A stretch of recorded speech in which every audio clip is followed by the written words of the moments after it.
I can't tell you how exciting it is to be here talking about FanFest nights, because you're right, we've been working on this event for the last handful of years. All right, guys, listen to the blues riff and B. Watch me for the changes and try and keep up, okay? Universal Studios Hollywood is cooking up a new experience for theme park enthusiasts called FanFest Nights. And here to tell us all about it is Senior Director of Entertainment at Universal Studios Hollywood, Siercks. So, Steven, first off, I want to welcome you to IGN FanFest. Obviously, no relation to Universal Studios Hollywood's FanFest Nights. I really want to talk about what FanFest Nights is, just like the baseline definition. I believe someone once called it if San Diego Comic-Con gave birth to a baby with Halloween Horror Nights? Exactly. FanFest Nights? Well, firstly, thanks so much for having me here to talk about FanFest Nights. We're really excited to be bringing the fandoms of sci-fi, gaming, anime, and fantasy all to Universal Studios Hollywood this spring for FanFest Nights. And that's really what it is bringing all those fandoms, all those genres to life, just like we do with Halloween Horror Nights, with the ability to continue that storied legacy of dropping our guests into these environments, letting them to explore it, but then elevating it from these ability to further tell the stories of each of these different brands. I'm kind of curious to know what made you all, what sparked the idea to bring in these other properties for fans to enjoy in the evening time? Was it birthed from just like, look at what we're doing with Halloween Horror Nights, let's see if we can adapt this to some of our other properties? Like, what birthed the idea? That's exactly it. So we wanted to build from the legacy that has been built around Halloween Horror Nights for the last several decades and be able to bring that to these other fandoms, these other genres. Our fans were asking for more, and we certainly wanted to be able to deliver more in terms of these immersive in-world experiences, but also the celebrations that go around them as well. And that's what really brought FanFest Nights to the forefront. And I can't tell you how exciting it is to be here talking about FanFest Nights, because you're right, we've been working on this event for the last handful of years. And so being at the point where we're getting ready to be able to debut it for our guests and for the fans out there is really exciting. Yeah, and you got quite the impressive brands, IPs associated with it. You got Star Trek, Back to the Future, Dungeons and Dragons, One Piece, Jujutsu Kaisen, Harry Potter, and Super Nintendo. So now, that's a lot. That's a lot of offerings that you all have. So I kind of want to just if you can walk us through what we can expect from each one of those properties. Let's start with Star Trek. Sure, yeah. So Star Trek Red Alert. So that one we were calling a story-based walkthrough attraction. So what the intent is there is that you are being invited to board the Enterprise D and be able to take an exclusive tour of the ship. But in typical fashion, something goes horribly wrong and you're immediately thrust into the action. And along your journey through the Enterprise D, you get to visit iconic environments like the sick bay, the engineering room, turbo lifts, and ultimately resulting on a tour and a trip to the bridge of the Enterprise D. And not only is it just any bridge of the Enterprise D, it's a screen-used version that was first built for the Paramount Plus series Picard, that through a great partnership with Paramount, we're able to bring to FanFest Nights and allow our guests to be able to explore something that is truly authentic. See, and that's one of the things that I love about what you all do is you manage to you have access to these items that you can bring into the theme park for a fast actually experience. So I'm pretty sure with the Back to the Future experience, there's going to be an actual DeLorean there. Oh yeah, for sure. Yeah. And talk about something that is so uniquely universal, being able to bring our guests to Courthouse Square. So being able to get off the tram tour and experience the sets where it actually happened 40 years ago for the original filming of Back to the Future. And we're bringing it back to life. So through light set dressing and characters and photo opportunities, and yes, the time machine will be there too.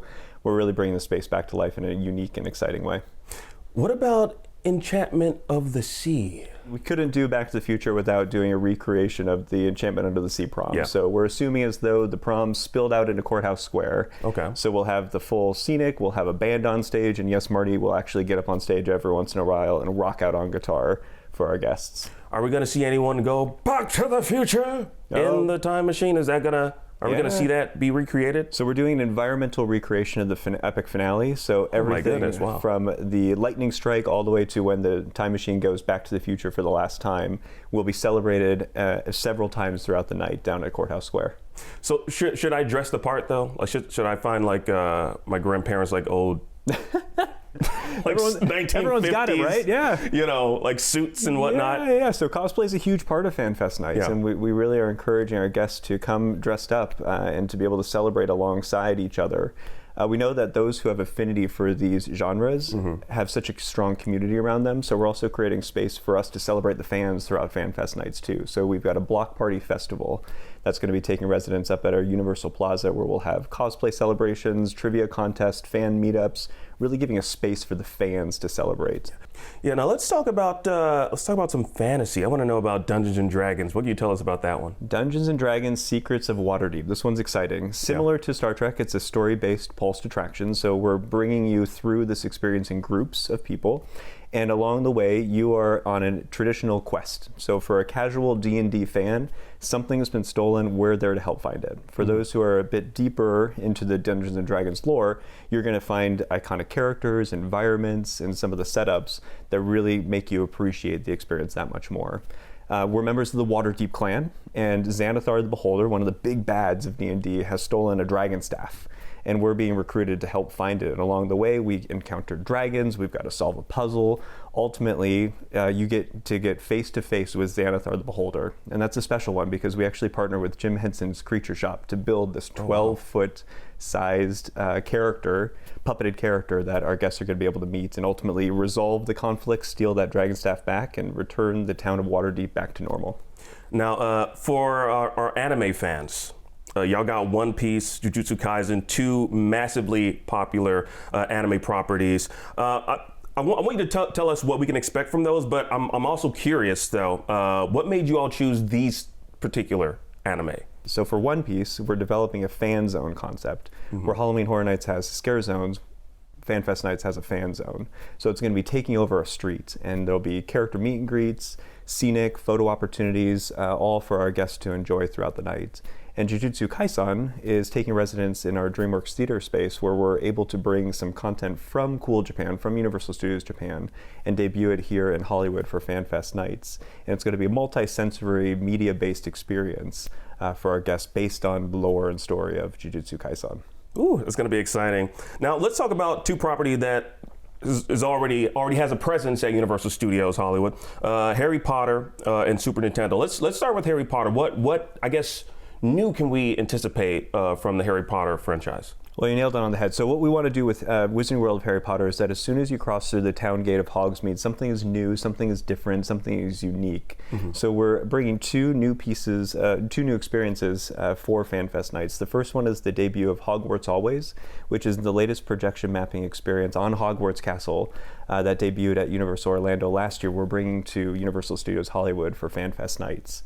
And then the second one is taking a experience that was developed first for Universal Studios Japan, the magical creatures, and bringing them to here to Hollywood as well. So guests will be able to meet their favorite magical creatures, the Niffler, the baby dragon, and then we're also debuting a brand new magical creature, the Akeem, which is developed exclusively for Universal Studios Hollywood.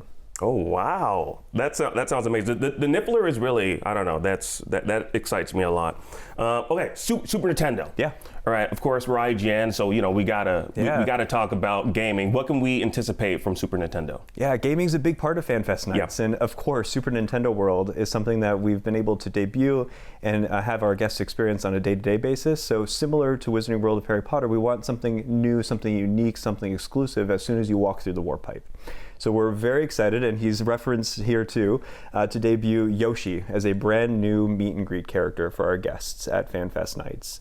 And to help introduce and celebrate Yoshi, we're creating a few different activations throughout the night. First and foremost, the ability to meet Yoshi, of course, but also a fun scavenger hunt activity. So finding ways to further engage and interact with the land. So guests will be invited to find 5 hidden eggs that have been hidden throughout the land. And once you find all 5 eggs, you get exclusive access to also a multicolored Yoshi meet and greet. So being able to meet not only the traditional green Yoshi, but also other fan favorite character as well. And then throughout the night, guests can look forward to some drone moments they'll be taking to the skies above Super Nintendo World as well. So how close should we get to Yoshi? Because you know what happens if you get too close. I don't want to get eaten and turned into an egg. Oh, I know. Will that happen? No, he's Can lovable, that happen? He's playful, he's a fan favorite. We're looking forward to our guests being able to meet him. And exclusive merch. You can see it here. Can you talk to us about this? Yeah, for sure. The items that we have here. We've got some great offerings here from an assortment of our different brands. So here we've got some merch around, of course, our lovable Yoshi character. and then also some Jujutsu Kaisen merch there as well. And then Back to the Future, of course, everyone's favorite Back to the Future. Yeah. And this is just a small sampling.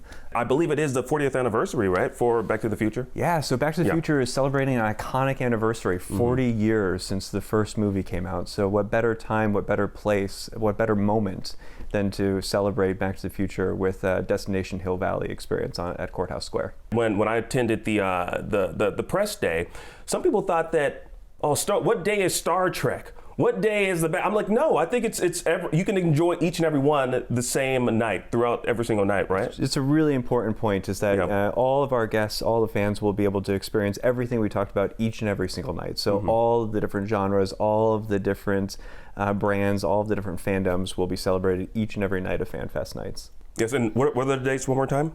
FanFest Nights opens April 25th and runs for 12 nights through middle of May. Yes, and you got your anime, you got your sci-fi, you got your fantasy, you got your video games, you got everything to expect. Stephen, thank you so much for telling us a little bit more about FanFest Nights right here on IGN's FanFest. No relation. Please don't sue us. FanFest meets FanFest Nights. We love it, and we look forward to seeing you at Universal Studios Hollywood this spring. Thank you once again. Now, with that, we'll see you in the future at Universal's FanFest Nights here in Hollywood. Stick around for plenty more IGN FanFest right here.